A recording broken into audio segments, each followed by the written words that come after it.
Hello student, CSS की 8th class में आपका स्वागत है।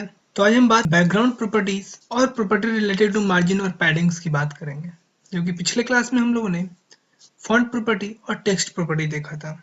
और उस क्लास में मैंने आपसे एक सवाल पूछा था, और वो सवाल था सीएसएस को फाइनली W3C रिकमेंडेशन के तौर पे कब पब्लिश किया गया था। तो इसे फर्स्ट टाइम दिसंबर 1996 में किया गया था। तो चलिए हम आज का क्लास शुरू करते हैं। और आज का क्लास शुरू करने से पहले हमेशा की तरह आपसे रिक्वेस्ट है कि आप हमारे इस चैनल को सब्सक्राइब कर लें, ताकि आपको कोई भी क्लास मिस ना हो और हमारे आने वाले क्लास का नोटिफिकेशन आपको मिलता रहे। तो चलिए हम चलते अपने क्लास की तरफ। Background property. हमारा बैकग्राउंड प्रॉपर्टी में पहला है background colour. The background colour property is use to set the background of the browser window, and we also apply background color to the element of HTML like H1, P1, etc.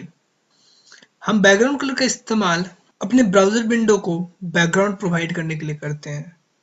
कोई उसे colour set कर सकते हैं, जबकि हम चाहें तो कुछ पार्टिकुलर एलिमेंट के भी बैकग्राउंड कलर से सेट कर सकते हैं, जैसे कि H1 हो सकता है, P टैग हो सकता है हमारा। और इसका इस्तेमाल करने की जो सिंटेक्स है वो है बैकग्राउंड कलर, और आप फिर जो कलर उसे सेट करना चाहते हैं। मैंने यहाँ पे से डार्क ग्रे सेट कर रखा है।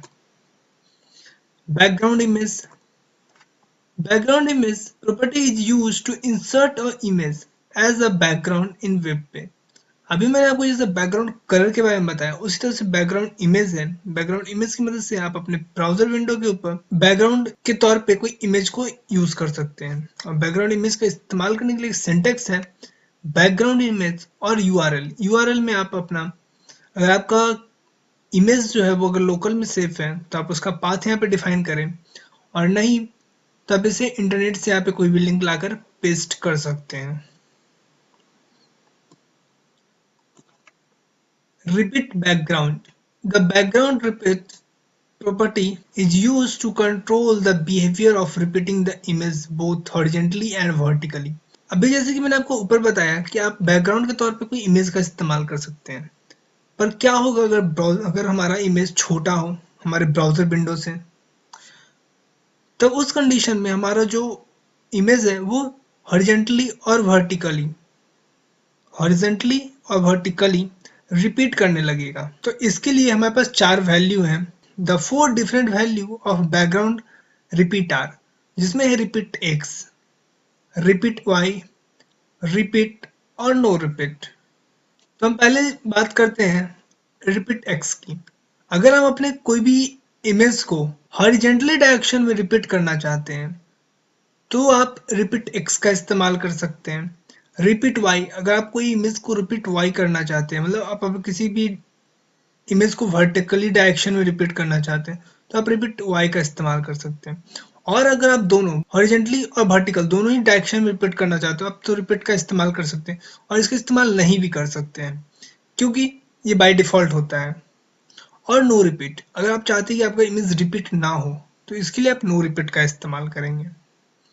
तो एक्स का इस्तेमाल हम लोग हॉरिजेंटली, वाई का इस्तेमाल वर्टिकली, रिपीट का इस्तेमाल रिपीट करने के लिए, और नो रिपीट का इस्तेमाल रिपीट नहीं करने के लिए इस्तेमाल करते हैं। और इसका सिंटेक्स होता है बैकग्राउंड रिपीट, और मैंने इसे नो रिपीट कर रखा है ताकि हमारा इमेज रिपीट ना करे। अब हम बात property related to margin and paddings की करते हैं। तो हमारा पहला है margin property. The margin property is used to give the distance of element from each side of the neighbouring element. तो चलिए मैं इसको समझाने से पहले आपको एक इमेज दिखलाता हूँ। यहाँ पे आप इमेज देख सकते हैं। मैं आपको ये इमेज आपको आगे बताऊंगा, पूरी तरह से समझाऊंगा। पहले हम आगे देखते हैं।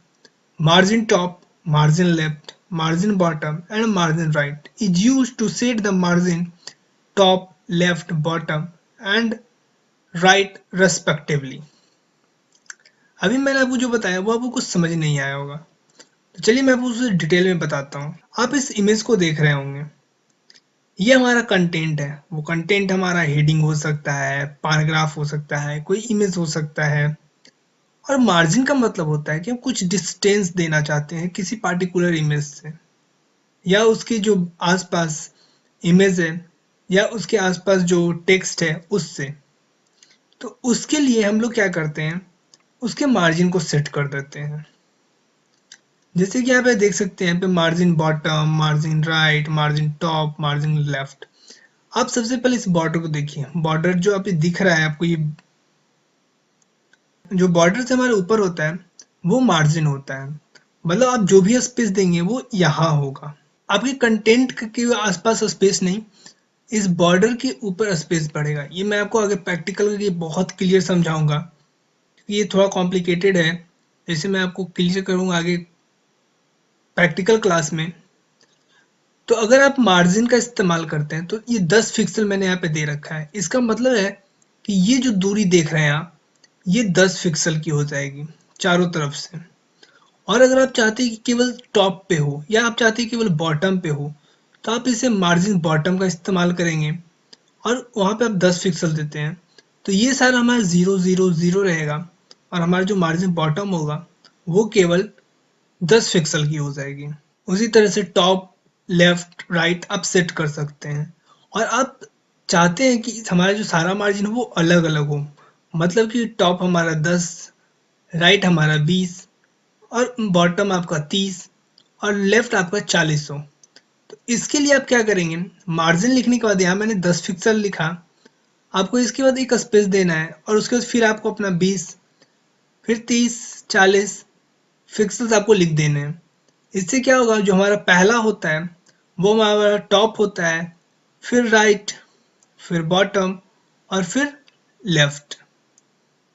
तो इस तरह से आप अपने एलिमेंट के चारों तरफ मार्जिन सेट कर सकते हैं।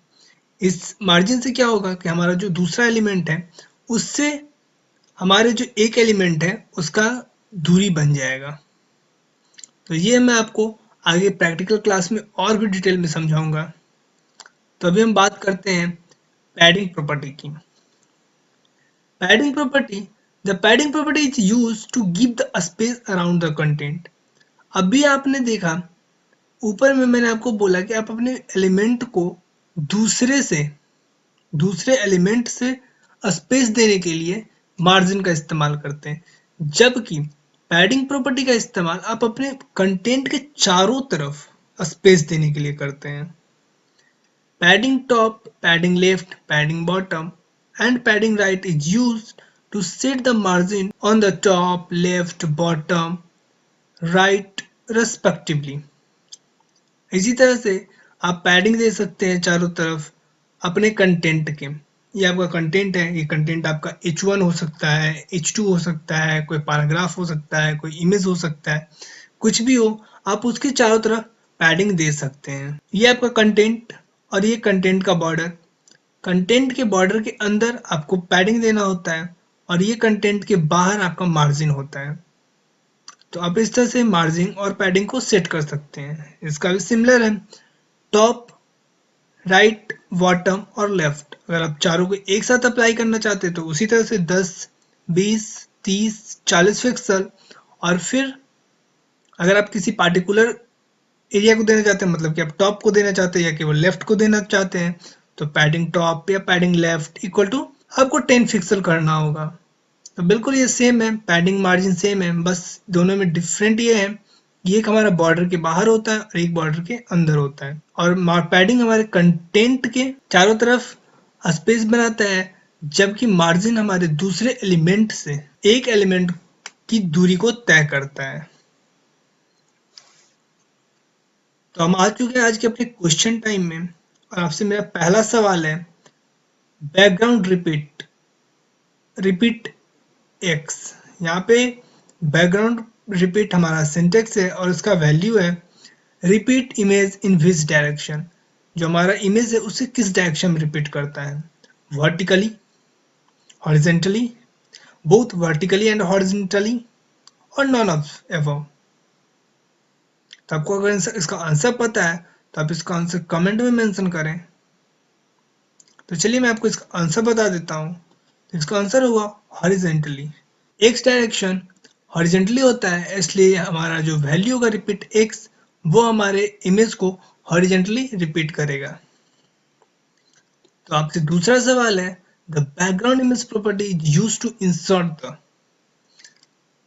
बैकग्राउंड इमेज प्रॉपर्टी हमें क्या इंसर्ट करने में मदद करता है? वीडियो, टेक्स्ट, इमेज और नॉन ऑफ दिस। तो इसका आंसर होगा इमेज।